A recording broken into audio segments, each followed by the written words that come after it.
to family. This is giving you something to talk about, or just alive TV, as I like to call it. I'm your host, Melissa Krechler.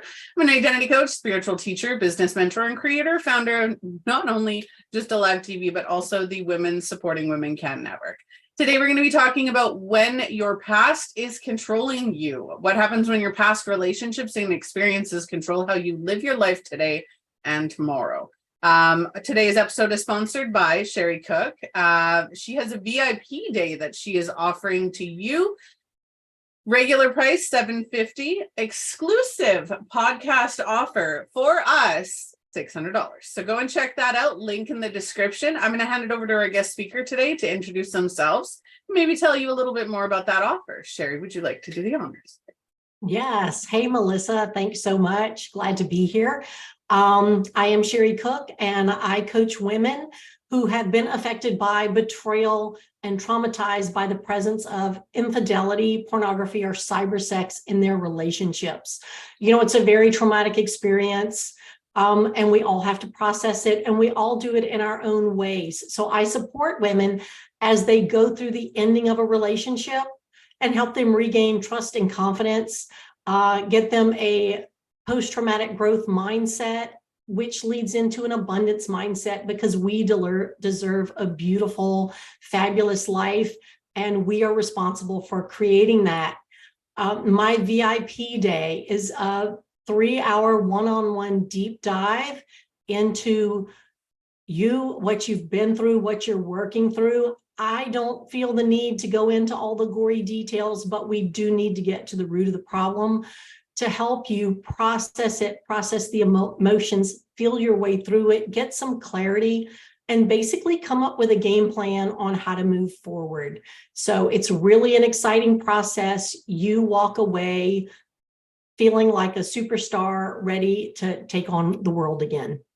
Yep, ready to mingle. That's it. That's it. I myself, and this is why Sherri and I are doing this episode today, is because we have this knowledge and this experience. And we, you know, one of the things that even in my own coaching practice, I work with couples, I work with individuals who are ready to take that next step and maybe open themselves up to something more. A few years ago, I wrote a book, and in this book, I detailed all of my past relationships and how every single one of those relationships brought me to my marriage, brought me the knowledge, the understanding, every one of them taught me something different. And I detailed that out, like, they were all lessons. While they were great at times and weren't great at times, they all did end, which we take as a very negative thing. But when we look at a relationship, especially past relationships, and say, okay, well, this one didn't end well. Maybe I was cheated on. Maybe, the relationship just ended. Maybe it ended on good terms or sour terms. No matter how it ends, it ends. And if you look at it differently and say, what did I learn from this experience? I had the relationship right before my husband taught me how to, put myself first and really understand the lack of manipulation. I was very manipulative in that relationship. So was my partner at the time. But every single one of those taught me something different that I needed to learn in order to create the relationship that I'm in now. Absolutely. So that's one of the reasons why I like to refer to it as post-traumatic growth. You may have been through something traumatic, but it is a learning opportunity. And as most of us know who have been down this road, you need to get uncomfortable. You need to reach that point of this is icky to grow from it. If not, you stay in your comfort zone. You never leave. You never learn more about yourself. And honestly, if you want to learn about the other person, go for it. But this should be a self-discovery journey first. You have to know who you are and what you want to bring that to a relationship, and for the two of you to work together to make something great. But learning about yourself, the pros, the cons, the good, the bad, the ugly, which we all have, that's priceless.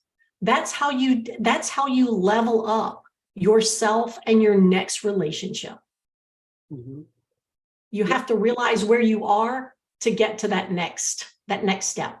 So my oldest is 21 this year, and he had a pretty decent breakup shortly after the beginning of the year.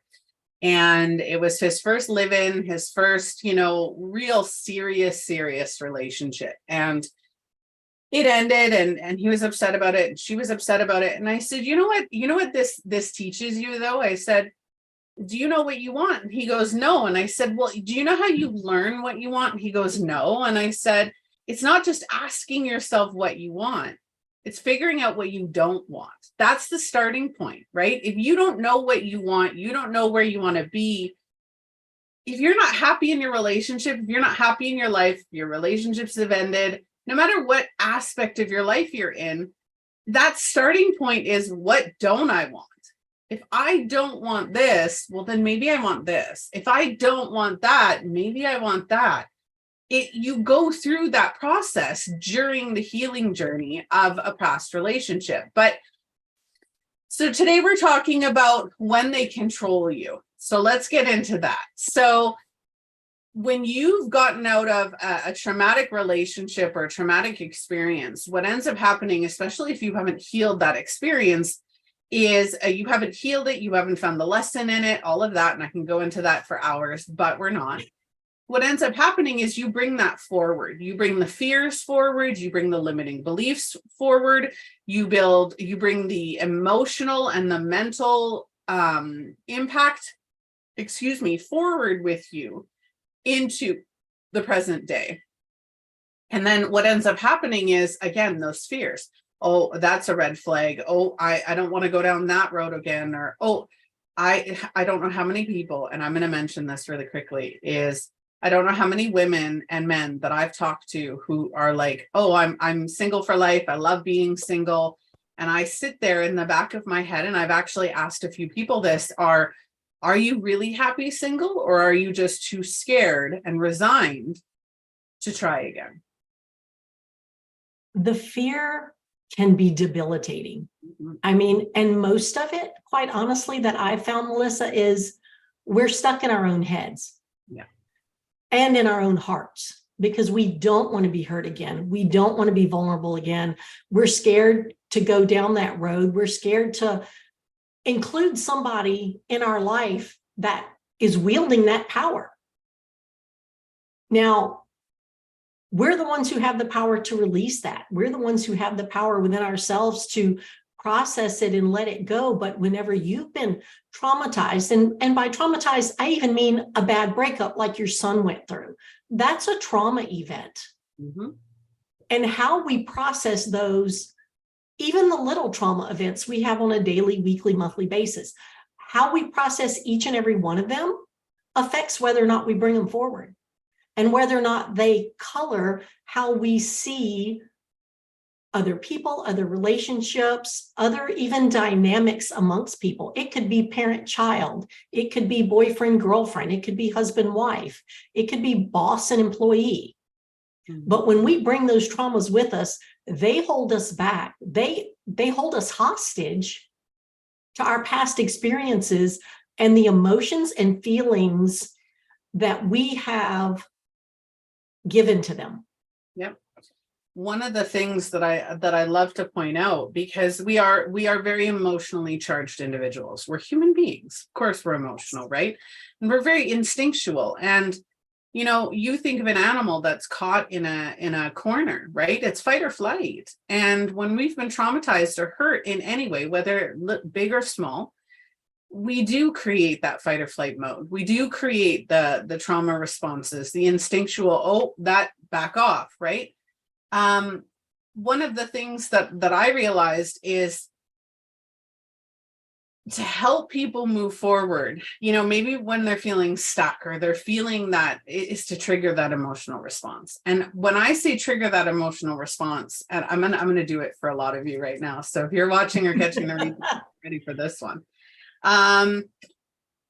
Your ex is still controlling you. How angry does that make people? If you think about, and it doesn't even have to be your ex, right? If it's a parent, a friend, a family member, whoever is associated with that trauma, right? Or even just the event itself, if I mention that person or that situation is still controlling you now, how angry does that make people? That, like, I would be livid if I thought that my mother or one of my exes was still controlling my life today and stopping me from having, a good life and a happy life. I would be pissed. I would be livid beyond belief. That's when you get to realize, what am I doing? No way are you having that power anymore. And that's when we finally get that aha moment of, I have the power to change it. Well, and that's a question I like to ask is, how much more time and energy are you going to give to that person and that relationship? Yep. Because how many years or months or days or whatever did they already suck dry from you? And you think, oh, I divorced them or I processed it or whatever.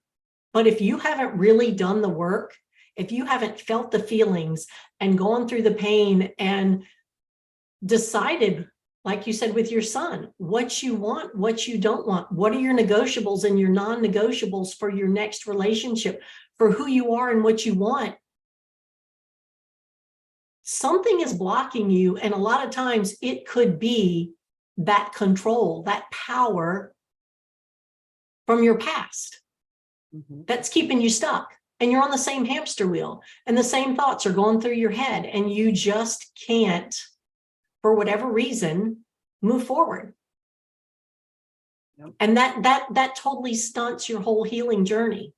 And I can totally relate, married for 25 years, found my husband's secret sexual addictions, divorced him, thought I was good on my healing journey. 4 years out, met another gentleman, said, this is where I've been and this is what I'm not putting up with, blah, blah, blah. Well, fast forward 7 years with him, found out he was also a pornography addict and had a secret sexual addiction. But because I was trauma bonded from my first relationship and never truly processed it and healed from it, I walked with eyes wide open into another relationship because I didn't do the work to the extent that I needed to. And it totally colored how I saw him, because I thought to myself, I cannot be that dumb to make this decision twice. And lo and behold, there it is. But like you, I needed that. I needed to learn that lesson. I needed to level up myself and my game to be where I am today. Mm-hmm. Absolutely. You made a comment in there about standards. And I love that you commented on that, because we're going to get into this. Disney lied, ladies. Disney lied. I seriously need to do some sort of episode on how Disney lied to us. Maybe we'll get into it here, but a relationship has 3 parts. It has you, your partner, and the relationship itself. And each of you bring different things to that relationship. Each of you take different things out of that relationship. Disney taught us, though, I don't know how many women that I've talked to who are like, oh, I need a sugar daddy, or I need a man to save me, or, I want Mr. Tall, Dark, and Handsome. I want Prince Charming. And I just sit there and I just get so angry because, I found Mr. Tall, Dark, and Handsome when I was 16, and man, he was gorgeous. But he ended up sleeping with my best friend. He ended up just not, no commitment. It was horrible. And I realized very early on that if I wanted to choose Mr. Tall, Dark, and Handsome, if that was my standards, right? And when I first got into the coaching sphere, oh my goodness, the lists that I saw from other women on what they required in their partner, Oh my goodness. I was like, yep, well, there's goes Mr. Tall, Dark, and Handsome, who's going to cheat on you at every chance that they get. Prince Charming is a narcissist in disguise who knows how to, charm his way through. Look at Jeffrey Dahmer, Ted Bundy. And it was just, Disney lied to us. They told us that we had all these fancy expectations and these fancy outcomes. It's like how they say sex sells, right? Happy ending sell. Happy ending sell. And my generation especially, right, with Disney movies, it was just this, The Little Mermaid and Belle and Beauty and the Beast, or all of these movies that I was like, dude, I don't want that. I don't want that. Well, I'm the Cinderella Snow White generation. So it was, we had a tough life at home, and then Prince Charming comes and kisses you and takes you away happily ever after. And there's no relationship dynamic. There's no what happens after the wedding when they got to go live in the castle together and they've got to deal with everyday problems, and then kids and in-laws and outlaws and friends and family. And what about communication? And what about, not being on the same page and conflict resolution? It's like, holy mackerel. Yeah, Disney did a number on us, and they still are. And, you were talking about your son at 21, losing this relationship that I'm sure, at a young age, we idealize our partners. We are going to fall in love, and we're going to be on that honeymoon stage forever and ever and ever. And we're always going to totally love each other, and we're always going to totally like each other. And if you get a conflict, you sweep it under the rug because it's not that important and it's going to go away. And we're just going to keep bobbing along like everything's happening. Who has to go to work? Who has to make money? Who has to pay the bills? Kids are not taught today, even adults, how to relationship. Well, the rate of divorce for my generation, I'm assuming yours as well, the divorce rate is horrendous. And a lot of that is, and correct me if I'm wrong, but going back to, generations past, my grandparents, my great grandparents, divorce was not an option religiously. And, so societally, divorce was not an option. You were forced to stay in that marriage, right? And society has taught us that for many years, many eons. And then all of a sudden we have now it's okay, right? Divorce is, I'm in this new generation.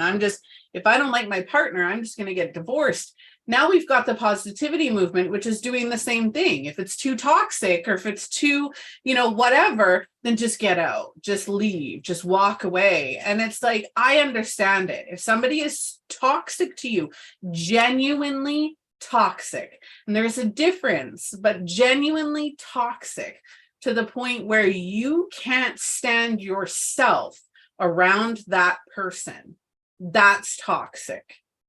If that person is hurting your feelings and you haven't said, honey, you're hurting my feelings, like I really need you to stop saying that. This is my husband and the word useless. I hate the word useless, and I don't hate many things. I hate the word useless. And it got to a point where I was like, I would fly off the handle immediately if he even uttered the word useless. And I wasn't happy where we were at that point. Life was getting in the way. He was working a lot, and I was at home by myself with 3 kids and a bunch of animals. I was frustrated, right? And he would use the word useless, and I was like, we're gonna die on this hill. And it got to a point where I sat him down and I said, listen, like, I need you to understand, me just telling you that I don't like that word you're not getting it. I said, you don't have to agree with me, but you're not getting it. You need to understand, because I don't intend. The thing is intention too, right? He wasn't intentionally trying to hurt me.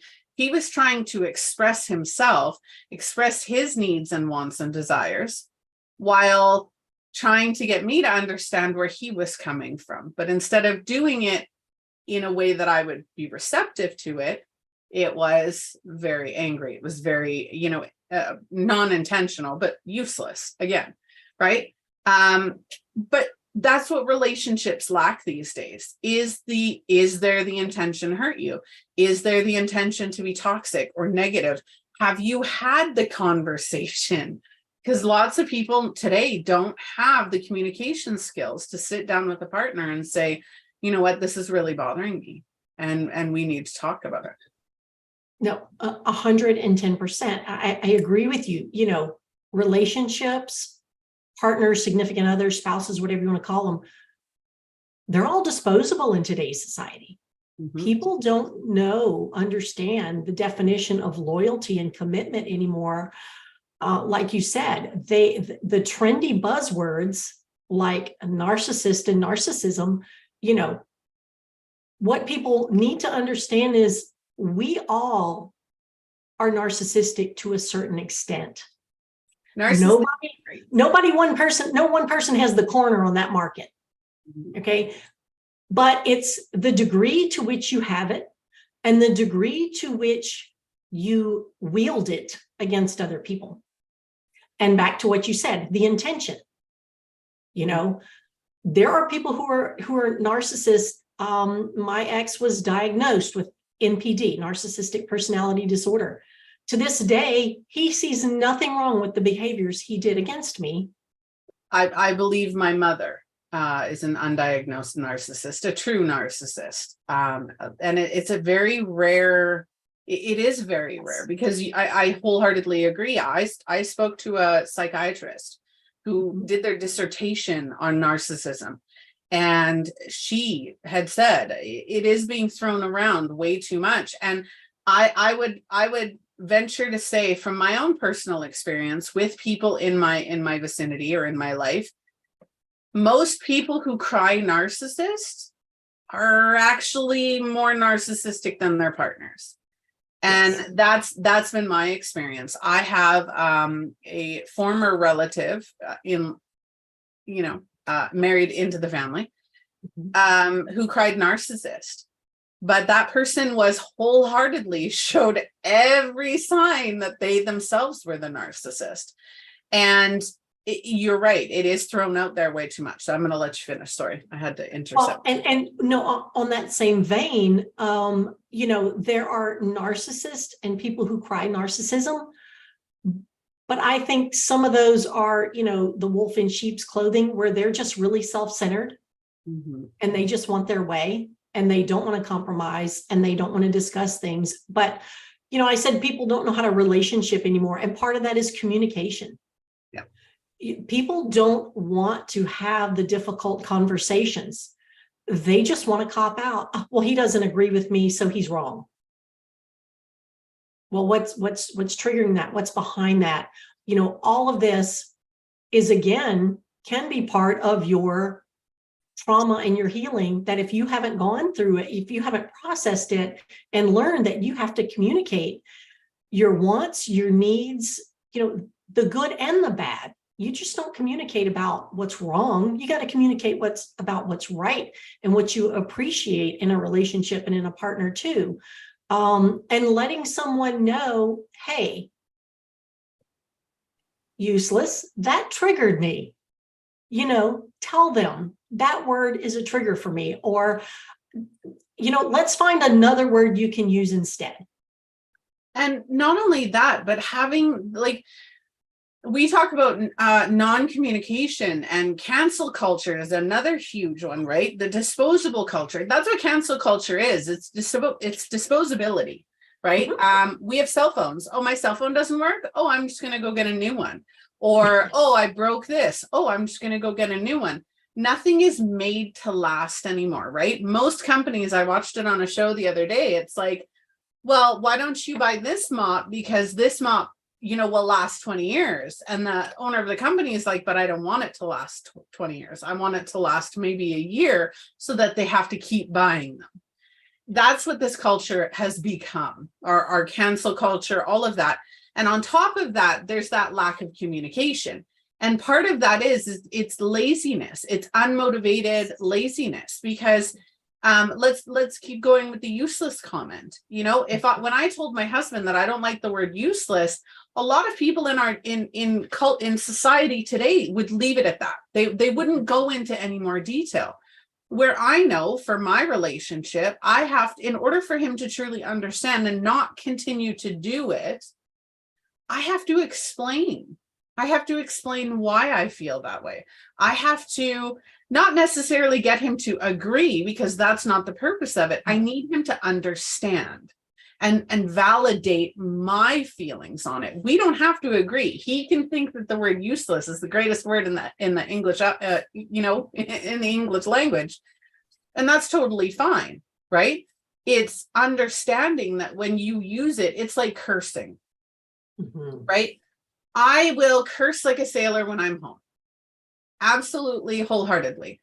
But you will very rarely see me curse on the show.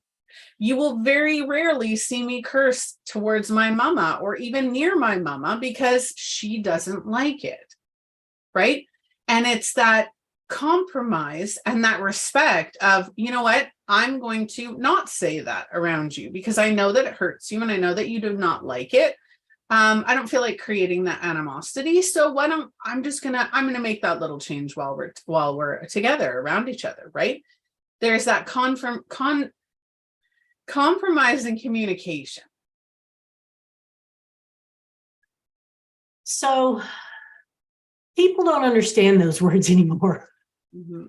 And communication is, like you said, not just saying, I disagree with that, or I prefer if you don't use that word. It's communicating with an understanding that you're not judging them, you're not blaming them or shaming them for any way. It's, this is my point of view. Here it is.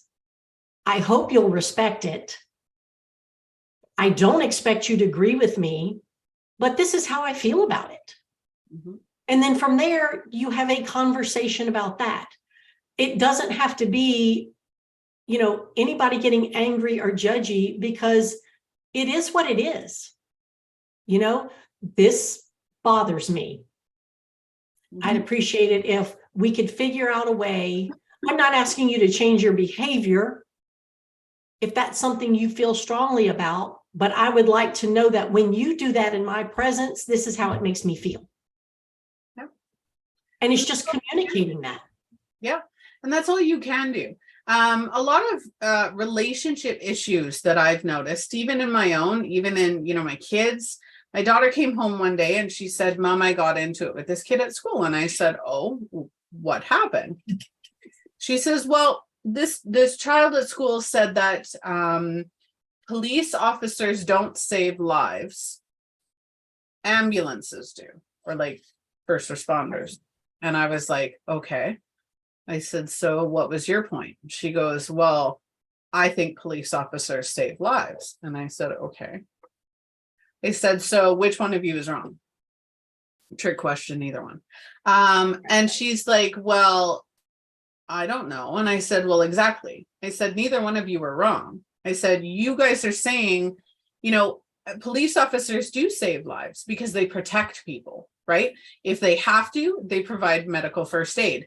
If, otherwise, they absolutely will protect and serve and make sure that, if somebody's in danger, they will go and remove them from the danger. And they save lives. I said, on the other hand, flip side, the medical professionals, the EMT, the EMS, they're medically trained to save lives in that moment, medically. I said, so neither one of you are wrong. I said, you're arguing about the same thing. And she's like, well, I said, did you leave it at that? She goes, no. And I said, well, then you were fighting because your belief was triggered. So what ends up happening in any conversation or any communication that you have, whether it's with your partner, your child, your parent, anybody, is when somebody feels like their belief is not validated, right? Because we all look for outside validation, even though we don't need it and we shouldn't. If I tell Sherri today that the sky is green, and Sherri's like, no, the sky is blue. And I'm like, but I see green. Right. Like there's a green tinge to it, or orange, or whatever. Which one of us is wrong? Neither one of us. Because what I believe is what I believe. What Sherri believes is what Sherri believes. I don't have to change that. So when I have this discussion, or when you have a discussion with somebody and they start to argue with you, they want to either change your belief to theirs, or you have threatened the validity of their belief.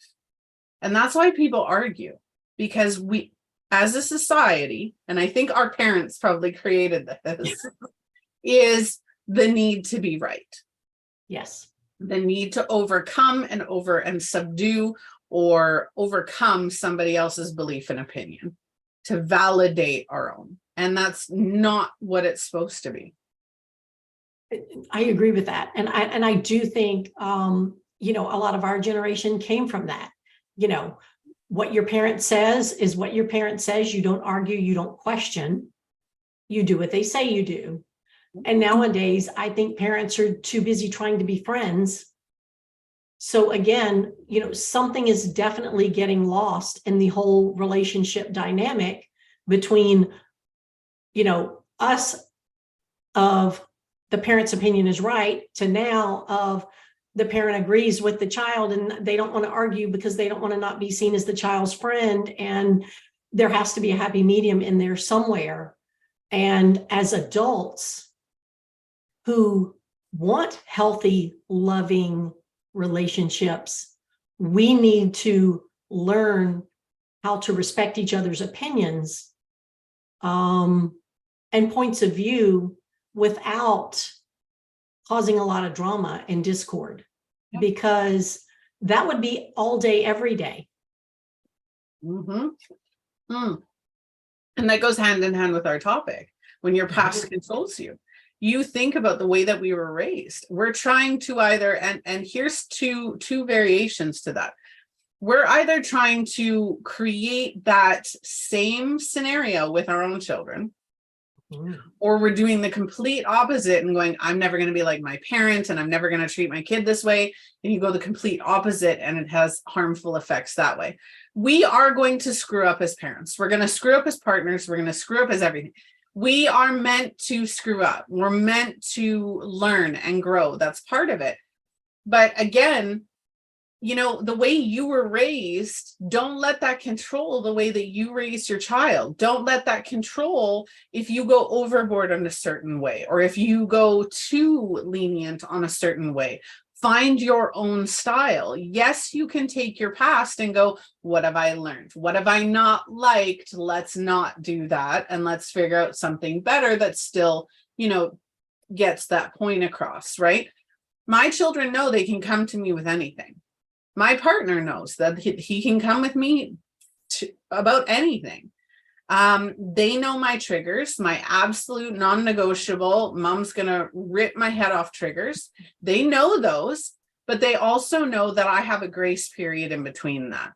If you push me, then I will go to that trigger. If I tell you I need space or I'm about to be triggered, let's cut this off for the next 20 minutes while I go calm myself down, right? And take accountability for our own actions. Don't let your past, whatever that looks like, whether that's your childhood, your relationships, your parents, your schooling, your whatever trauma it is, don't let that control the possibility of your future and the happiness of your present. Beautifully stated. Too many times in the past, we do project everything from the past. It's part of our baggage that we bring forward. You can release that. You can let that go. Just take the lessons you need, the positive things you need from that. Keep the negative as your no list, but bring the positive forward. Use them to your advantage. Help those things, those experiences, create what you want out of life. To teach to your kids, to share with your partner, to create in your family dynamic, even if it is with a mother who you maybe didn't have the best relationship growing up. Redefine that within yourself, because realize that she did the best she could, just like you're doing the best you can with your kids, but bring the positive things forward with you and into your relationships. Yeah, absolutely. Is there anything else you'd like to share before we get going? Melissa, it's been great. I'm super excited to offer your anybody listening and watching the VIP day. And I think you said the link is in the description. So thank you so much for having me. Delightful conversation. Sounds great. All right, ladies and gentlemen, and whoever, we'll just go with that. I don't normally say ladies and gentlemen. All right, just a family. That sounds better. That has been our episode. Make sure that you go and click Sherri's links to her VIP day or to her social media and website. Get in touch with her, follow her, get to know her, and see what she's got going on. If you want to reach out to myself, obviously, you know, my link's in the description, or you can reach out to me at justalivetv.com or throughout any of our social media outlets. With that being said, if you would like to be a guest speaker, blogger, sponsor, or if you want to see a topic featured on the show, please make sure that you reach out to us at justalivetv.com, again, or across our social media platforms. Sherri, thank you so much for joining me today. I have absolutely loved this conversation. Thank you, Melissa. It's been great. All right, everybody. I'm Melissa Krechler, your host. I will see all of you on the next episode. Bye.